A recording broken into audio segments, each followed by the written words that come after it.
Welcome to the Patriots 300 Level Podcast. My name is Eric, and I'm joined by my co-host Kevin. Welcome back for our 94th episode, where we're breaking down a Patriots win versus the Houston Texans as they advance to the AFC Championship game, and we are previewing that AFC Championship game versus the Denver Broncos in Denver. Make sure to follow us on Instagram and Twitter/X at Pats 300 Level Pod for up-to-minute updates and commentary on news of the day. Kevin, Patriots win against the Texans. Close at some points, but for the most part, it felt like the Patriots were in control most of the game. Got a little concerning when there were some of the turnovers, and then in the fourth quarter, it got to a one-score game. But they ended up pulling through. Defense was dominant all game. What was your thoughts on the game? Just the gameplay overall. I know we both predicted them to win with a similar score. Patriots won 28-16. I predicted them to win 24-16. You predicted 27-13. So pretty much on par with the score as what we were expecting. But what was your thoughts of the game, the gameplay, and then also how was the atmosphere in the stadium for the Patriots' last home game of the year? Yeah, I think the atmosphere is very similar to the last game, if not maybe slightly more intense. So I'm really upset that we don't get a one more game out of this at Gillette, because the last two games have been something this we haven't had here, and even during the last run of the dynasty, it felt like even earlier than that. So some of the excitement, some of just the what it felt like in there, I haven't felt that in over 10, 15 years. So it was really cool to be at. As far as the game, I think they played well for the most part. And we have to remember too, this Texans defense we're going up against is really good. They ended up scoring the second most amount of points on the Texans than any other team they faced this year, not counting Week 18, just because that's To, not a to be fair, well, one of the scores was a pick six, but yeah. But we yeah, don't know if that. I didn't check to see if there are any other defensive touchdowns in the yeah. other one, so that's why I'm counting it as that. But still, 21 points is still even 21 points on offense is still higher than what their average points allowed with Yep. 15 points. So they're able to put up points against this team. Um, and even with their own turnovers, even with the turnover, they weren't able to actually score that really any points on turnovers from Houston, which was one little bit of a negative. You would have liked to see them to get at least something out of those turnovers, with the exception of the Marcus Jones pick six. But I think it was again relentless pressure from the defense, really making Stroud uncomfortable, and doing what they needed to do when they needed to do it on offense. So getting those three touchdown drives, running out the clock at the end of the game. So I think overall it was a pretty good win. Yeah, that's all I had from that. What do you think? Yeah, no, again, it's a lot of it is what we were expecting going into the game. We were expecting the Texans defense to be suffocating at times, especially their front four pass rush, where they're able to get pressure with just four guys. They have a good secondary, so it's tough to pass against them. And then because of their front four, it's also a little tough to run against them too. It's pretty much what played out. And then also with Nico Collins being out, we thought that the Texans offense was going to struggle against this Patriots defense. And then also with the Texans losing Dalton Schultz early or in the first quarter, essentially taking away CJ Stroud's security blanket. I just knew right there, as long as you didn't give them points on turnovers, it was going to be almost impossible for the Texans to win. It pretty much played out exactly as I was expecting. Drake Maye, he had some good moments. The he has to speed up. If he's going up against a rush like that, he has to get the ball out quicker, in my opinion. But I also think part of that is Josh McDaniels as a play caller has to give him plays that allows him to get the ball out quicker, not slow developing plays. And that's something that Brady specialty, again, he played 20 years by the end of his Patriots career, but when he was going up against really good pass rushers, it was just quick screen or quick slant, three-step drop, and it's out no matter what. That's something that Drake May will have to learn, but he did have some really good moments. All three touchdowns were just perfect throw. perfect catch where he threw the ball only where the receiver could get it. And it was also great catches by Diggs and Booty as well. But I thought And Pop. Don't overall, forget the Pop one. top two. It Yeah. was a deflected ball too, Yeah. and that it could have easily been incompletion with that from it not Yeah. being a straight on pass to him. Exactly. But overall, it played out exactly what I thought it was going to be. And just happy. A win's a win. It wasn't the prettiest game, but a win's a win. Yeah, and I think just another thing with that, where with Drake needing to kind of speed up his internal clock, um, some of them were not just Josh did have the play for him where it was a three-step drop. And Drake has to know in that instance, if it is a three-step drop, he needs to go one, two, three, throw. If it's not Yeah. there, you got to either throw it away or run. You Mhm. can't go. It's when he was double clutching is where we Yeah. ended up seeing the issues there. And I get he's trying to make a play and trying to keep the play alive. But Mhm. there's going to be some of those instances where you got to realize what's going on around you and that you can't be reckless with the ball. And that's been two games in a row where he's been very loose with it. Part of me is still a little just concerned about what if that's is it just the defense he's going up against, or this is another kind of wet, cold game? Yeah. And is it something where it could be? I know he's got below the ideal hand size for a quarterback. I think all of the quarterbacks coming out of this class ended up having that. Um, is it something with that? Is it the fact that he's not wearing a glove? Like Tom always Mhm. wore a glove, where you could have that tackiness with that. But for the most part, it just seemed like he's being a little bit more. The way I think of it, just the being a little bit reckless with the Yeah. ball. Um, And there was also another play where he got sacked where he left the ball out exposed and he got very lucky that that wasn't another fumble as well. yeah. The cold and weather doesn't concern me as much considering the throws that he had. The touchdown passes to Diggs, the one to Boot or to Douglas was good, but to Diggs and Booty specifically, those passes were just completely on the money where it's not like the bad weather was causing him to be bad. Also, at least two or three of the fumbles were, like you said, it was double clutching, and then it's not like it was in his left hand. He was about to Mm. throw it, and it got stripped there. So, again, I blame that more. I don't really put too much of that on the weather, just more him going up against really good pass rushers that were able to beat their guys, and the offensive line not blocking as long as they should have. But again, also tough assignment for Campbell too, going up against both Anderson and Hunter. Yep. And then the other thing, thinking of from that game, was that I really think coming out of the half, they really probably should have benched Stroud for Davis Yeah. Mills. Just the way the game was going, Stroud really didn't have it. I don't know if Mills would have either, just based on the Yeah. pass rush that the Patriots were getting. And it was still a close game at the half. Hmm. But just with the amount of turnovers that were happening, Stroud clearly couldn't really throw the ball in that weather. And with that pass rush, even the first throw out of the gate, he missed a wide open guy. Um, he did something where I've never seen before, where he basically caused his tight end to tear his ACL by on Yeah. how bad that ball was thrown in the third or fourth quarter. Yep. Um, it's just he need to be better. And again, I do give the Patriots a lot of credit there too, though. Because Yep. one, it was I think a lot of it was the dome team coming up north, but the other part of it was the amount of pressure the Patriots were able to get on him Yeah. and force him to be uncomfortable. Yep. 100%. And I do think not having Nico Collins, not having Dalton Schultz was a big factor. But like you said, his passes, even just the first pass of the game, just were not on point. I think the weather was definitely affecting him. Hmm. And also, there were probably four or five other throws that should have been intercepted too. Like Oh he yeah, you should have had should even have more had turnovers than he had. seven, eight interceptions.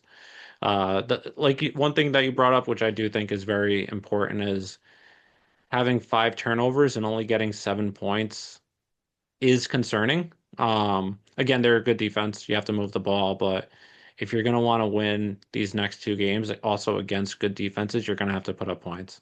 You have to put up Um, points and not turn the ball over. yeah, exactly. And then Drake had fumbled it what, three times and lost two of them. I think four times and Four. lost two. Let me double Um, check. but whatever that number is, yeah, he needs to. It could have even been even worse Yeah, if the there defense was there. recovered. Yeah. Go ahead. Oh, sorry. Oh, I was gonna say if the defense recovered the ball, it would have been even worse for Yeah. that. Now, would they have scored points? I don't know. They were having Mhm. trouble the whole day, but it's not a great situation to put yourself in. Yeah, there was four fumbles, two recovered, and then there was that other one where it was a sack, I believe, by Anderson, where the ball was completely exposed and probably should Hmm. have been another fumble that they would have recovered. All right. Anything else before we move to three up, three down? Uh, Not really. It was just a full defensive team win. There was again another week where there's not really much on the defensive side you could really knack. Hmm. Maybe Davis on his penalties, but as we're seeing week in, week out, this is kind of the Carlton Davis And honestly, experience. the way the what they were calling, Yep. like they were very ticky tack.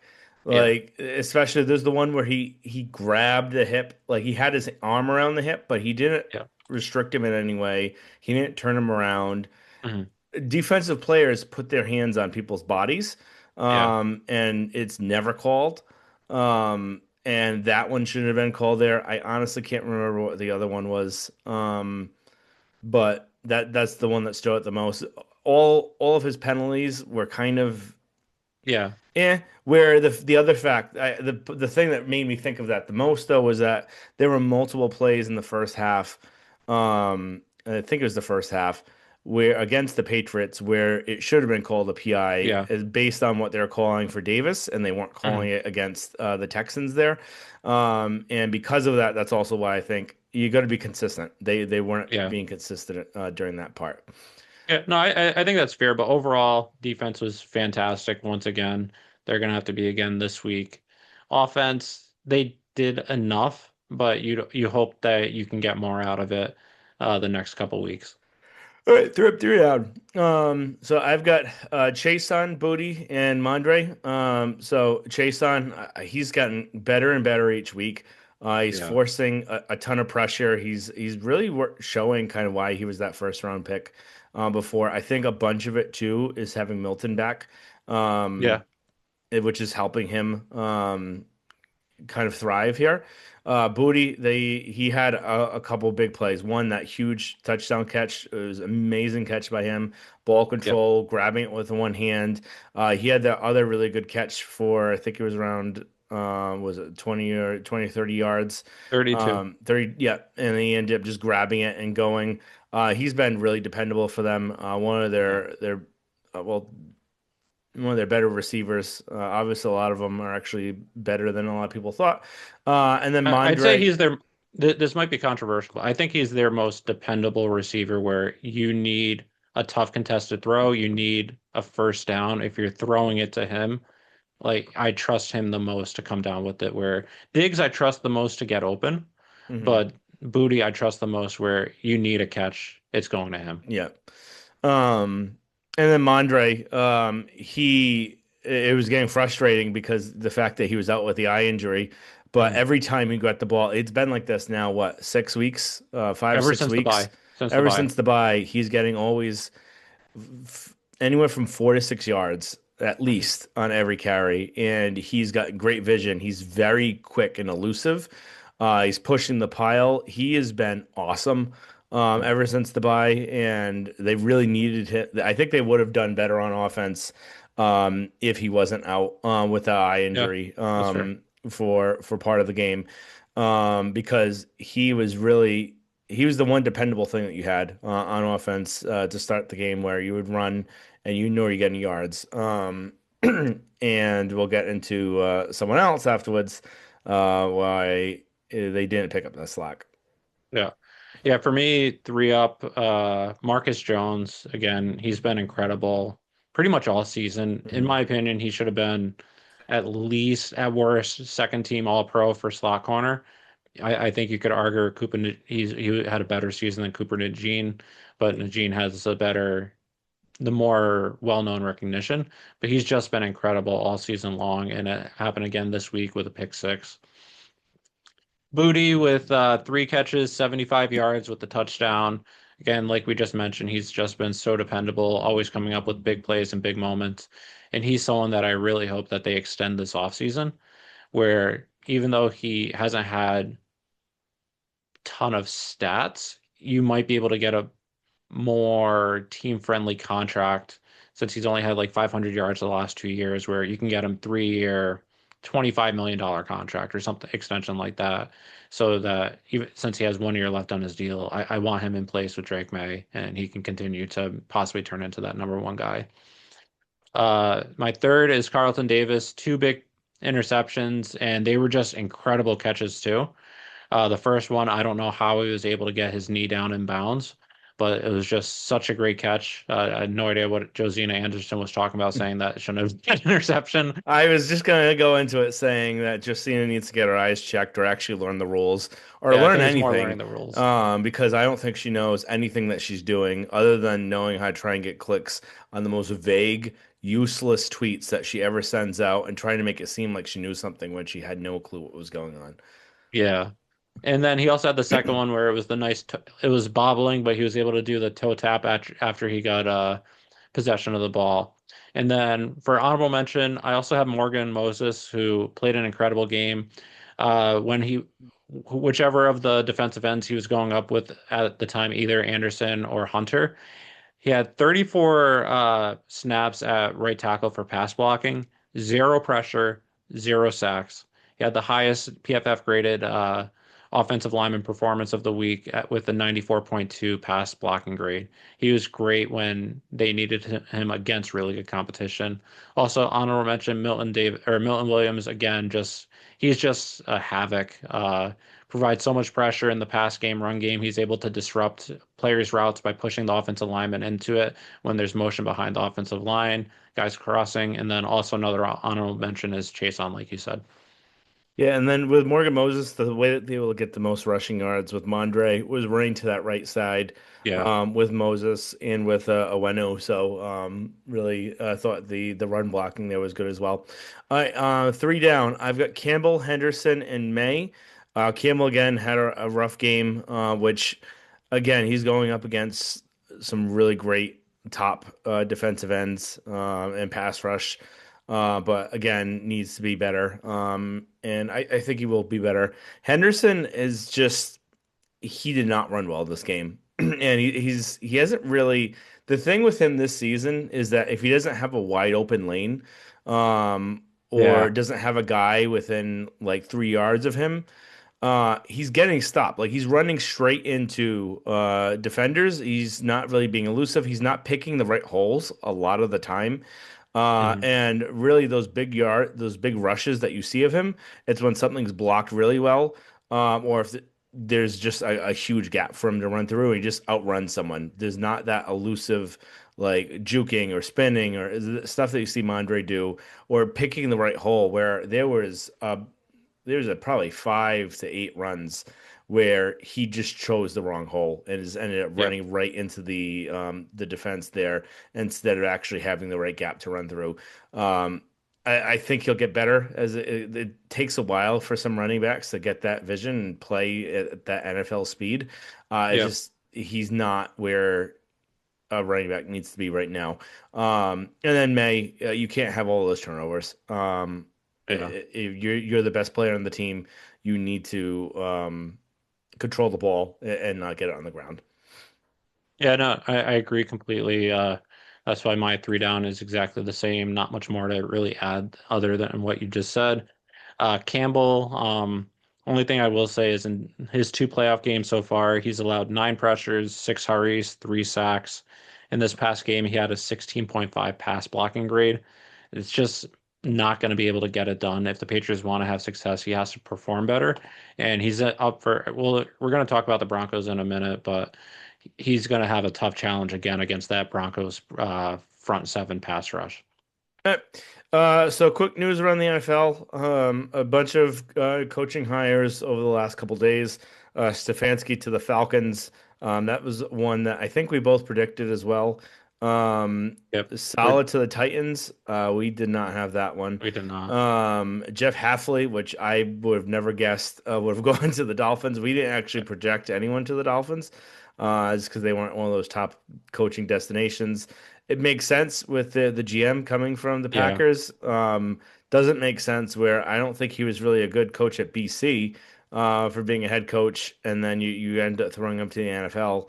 I think it's very questionable. Yeah. At at the very least. And then the Bills firing McDermott and Brendan Bean being promoted. That is something I wasn't expecting. That Yeah. last part. I think I both wasn't of us were expecting. saying that we wouldn't be surprised. I thought he might have saved his job for winning the first game. Mhm. Um, and the fact that the Bills were all upset with the officials were, even though I think the officials had the right calls. Yeah. Um, I thought he still would have stayed, but I wasn't shocked when I saw the news he was fired. I was shocked when they promoted Brandon Beane to Yeah. president of football operations, where the biggest issue, besides the coaching on this team, is the decimation of talent on the Bills side, where Mhm. they've lost a bunch of players, they've gotten older, and they haven't hit on their draft in years. And then the extremely odd press conference for today, where the owner ends up bashing Keon Coleman, who is still on the team, Yeah. and That then was. saying that McDermott was the one that wanted to pick him. Brandon just went along to get along. Where now there's two videos circulating out there, one from the combine, one from the draft, where this Coleman was clearly Bean's guy. It wasn't Yep. McDermott's guy. And it's just one of those cases where the GM has the ear of the owner the like every day because he's sitting up with him in the box, he's in the meetings with him, and He he's pulled an Elliott telling Wolf. exactly, and he's telling the owner what he wants the owner to know. And the obviously the coach doesn't have as much time with the owner as the GM does. And that's why the GM usually stays longer than the coach, and it's usually never the right decision Yep. for the most part.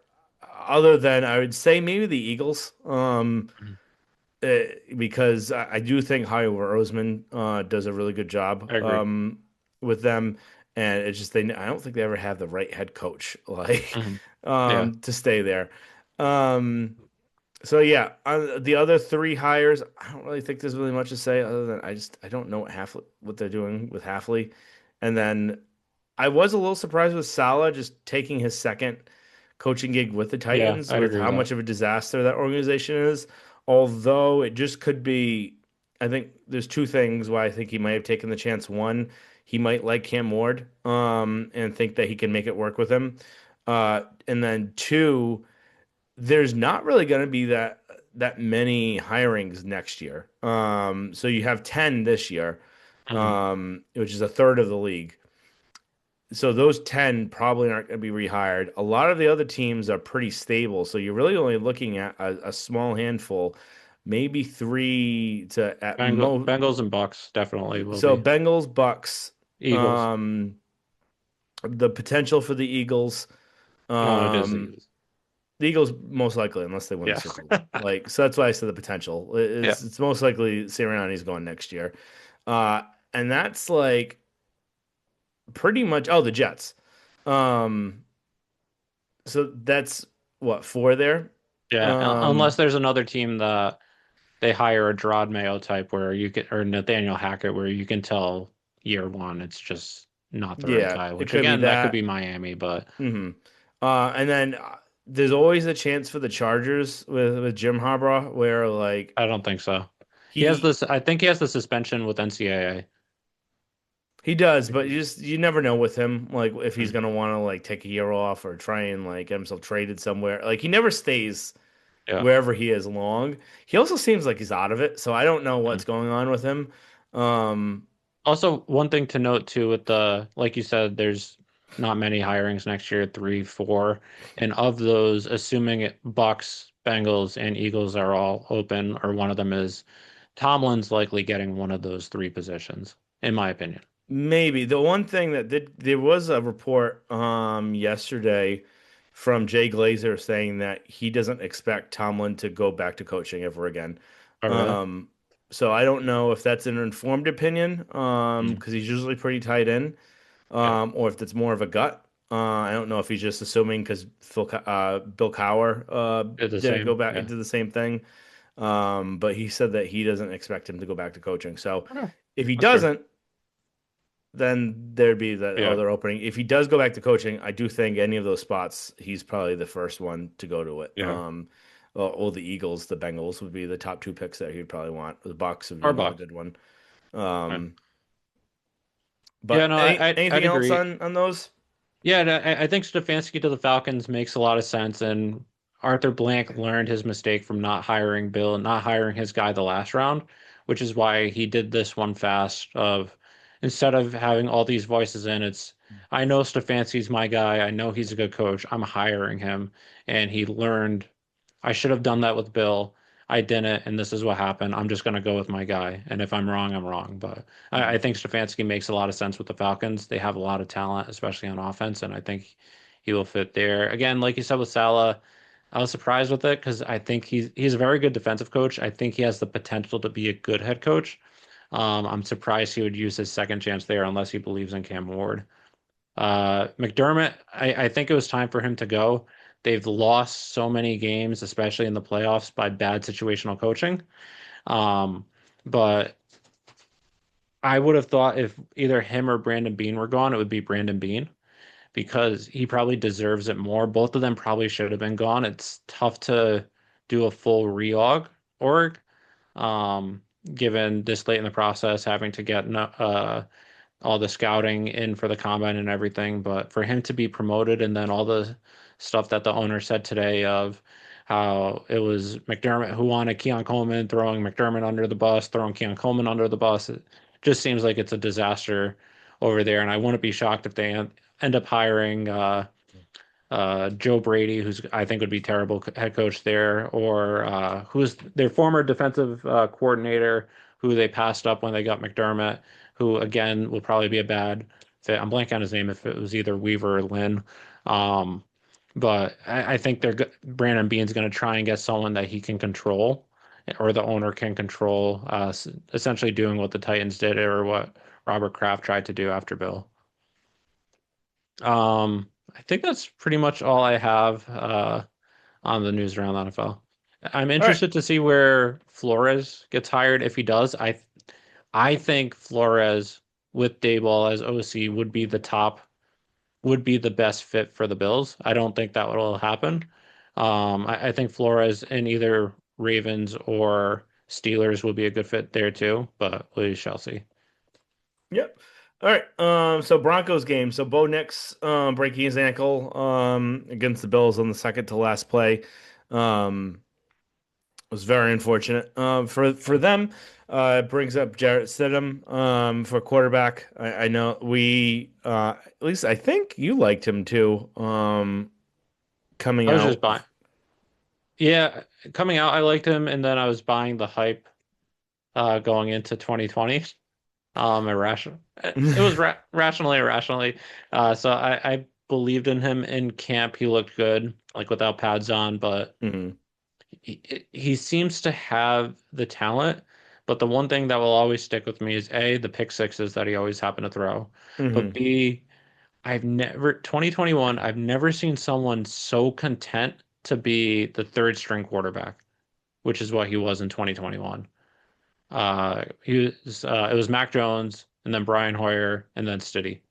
hmm And I've never seen someone just so content with that, where it just seems like he was just happy to be there instead of actually trying to fight for the position. But from what we've heard, this is his end of his third year in Sean Payton's offense. Sean Payton seems to like him. They gave him a contract extension last year to make him one of the higher end paid backup quarterbacks. So they do believe in him. He's had some starts, four starts with the Broncos, put up some good numbers. Interesting stat in his first career start, he had more passing yards than Bo Nix has ever had in a game with 365, where Bo Nix's most passes yards in a game was 352 a few weeks ago in the loss to Jacksonville. So thought that was an interesting stat. I didn't realize how much Bo Nix actually scrambles or how many designed runs they have for him in the Broncos offense, hmm and wondering how that's going to change their offensive style with Stidian this week. I know Harvey, since J.K. Dobbins went down with injury, he's kind of struggled the last 4 or 5 weeks, and their running game hasn't been able to get going. So I'm interested to see if Dobbins comes back, are their running game going to be able to get going? If he doesn't come back, is that really going to completely shut down their running game and force Stidham to throw? I think it's regardless if Dobbins comes back or not, it's Broncos are going to struggle running the ball with the Patriots front seven, especially if Farmer comes back, if Tonga comes back, also having Barmore and Williams. But if you're able to shut down that offense, then you just tee off on Stidham, and you know the pick sixes are coming. Yeah, no, I think with Stidham, he's got a really good arm, really good mechanics. So he's got a very good throwing motion. That's why I liked him originally back in 2020, just from like camp and OTAs and that. But like you said, I just don't know if he's got the makeup to be that type of starting quarterback where he's got the drive um, to want it more than anyone else. Where we saw it back in 2020, he went to the wedding for a month. They it's just a lot of like social media stuff. And then he just always seemed content being a backup. Yeah, And even his agent saying like if you don't want your starting quarterback to go down, you gotta sign Jarrett. So I don't know if yeah, he's never had to actually go in because of like someone never getting hurt.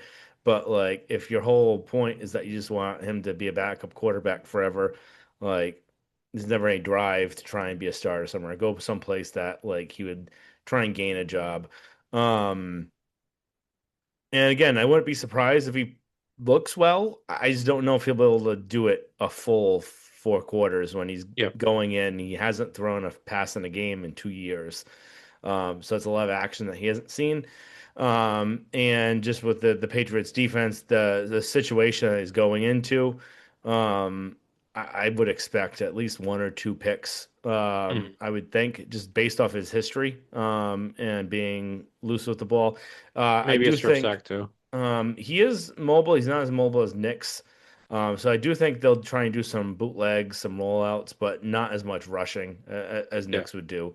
So I think it'd be a little bit. I would say it's if Breeze and Knicks had a baby, kind of what the plan would be for Stidham. yeah, Um, other than yeah. I think for the Broncos offense, obviously their number one option is going to be Cortland Sutton, who I think is a really good wide receiver. I know you think he is too. Another year with over 1,000 yards this year. He had 74 catches, 1,017 yards, 7 TDs. So obviously he's their number one guy you're going to have to try and shut down. In addition to him, you have some decent wide receivers, Troy Franklin, who had 700 yards over the season with 6 TDs. You have Marvin Mims, only 300 yards on the season, but he had a big game in the playoffs. And then you also have Evan Ingram. He had a down season again. He was injured last season, only 460 yards and 1 TD, but he's a guy that has shown he can be productive in this league at tight end. And then Harvey too, even though I mentioned him, he's struggled running the ball the past few weeks. He is a threat out of the backfield in the passing game where he has 47 catches, 350 yards, and 5 TDs. So especially when you get in the red zone, he's someone that you're going to want to keep an eye on. That if there's any screens or delayed screens that you make sure that he's covered.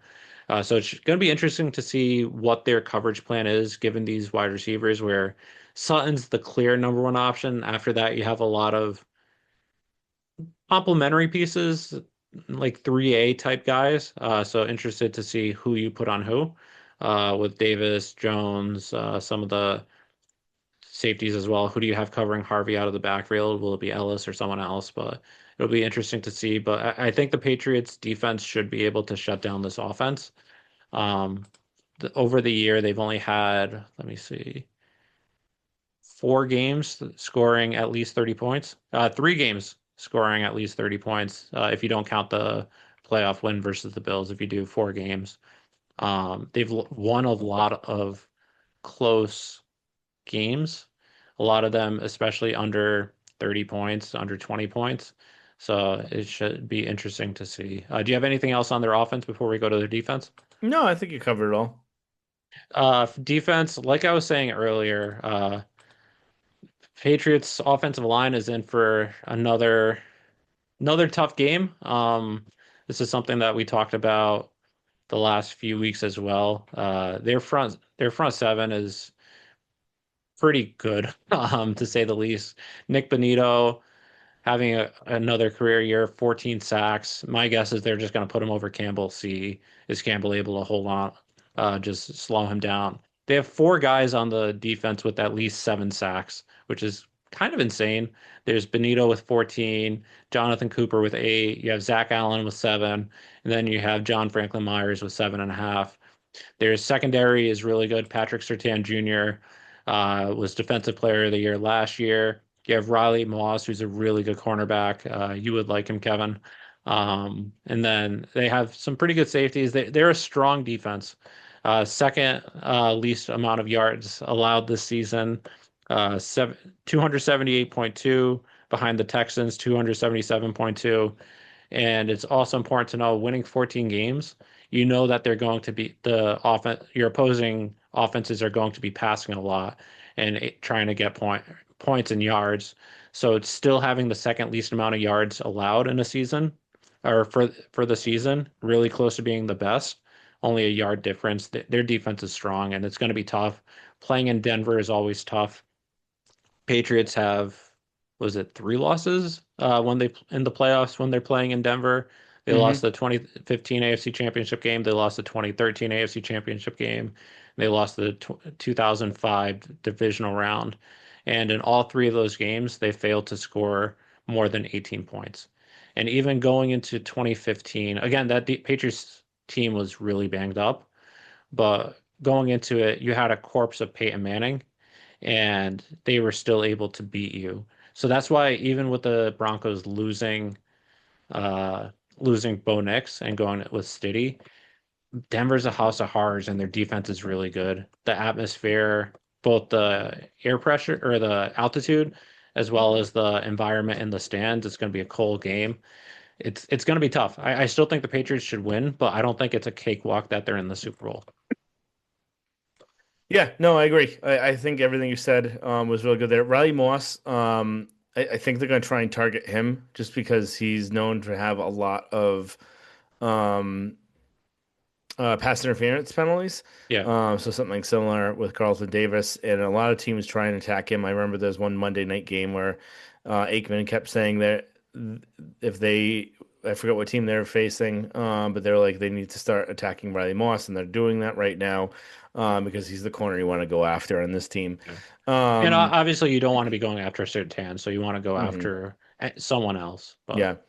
And but other than that, the one thing with their defense as well as they've been, I do think there's an opportunity to score points where they've been giving up points lately, and especially the Bills were able to score 31 points and they had 5 turnovers, and we're still able to score 31. So I do think there is a chance to still score points on this defense.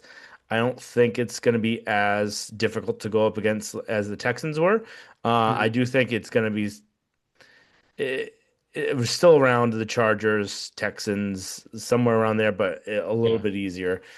yeah, Um, I'd say it's going to be in between the Chargers and Texans. If I'm mhm. just being what I'm guessing is going to happen, but I think again you're going up against three of the top five defenses in the NFL in the playoffs. If they face Seattle, four of the top six. Yeah. But All right.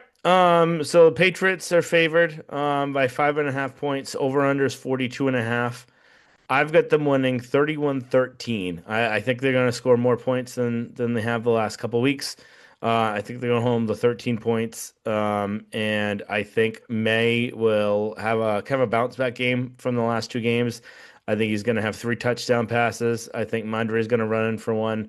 I think Borregales is going to hit a 62-yard field goal to end the half.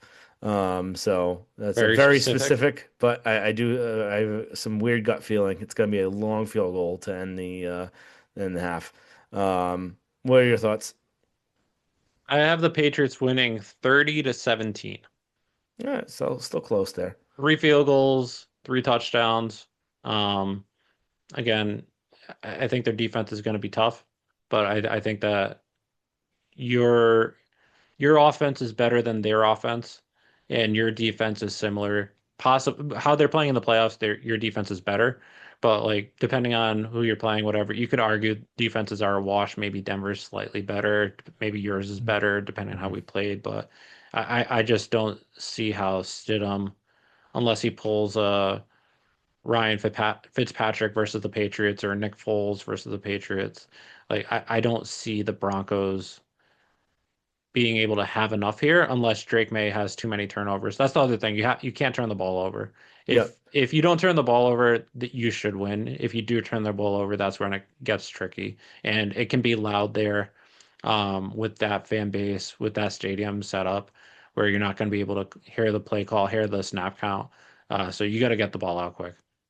No, agreed too. That's another big thing there. I agree. If they do turn the ball over, that's where I could see it getting dicey, Yep, and they could potentially lose the game. If it's a agreed. clean game from the Patriots, they should win the game. Yeah, agreed. All right. Well, hopefully everything goes in our favor, and then we're looking forward to a win on Sunday. So make sure you subscribe, rate, and view, and we'll talk to you guys next time.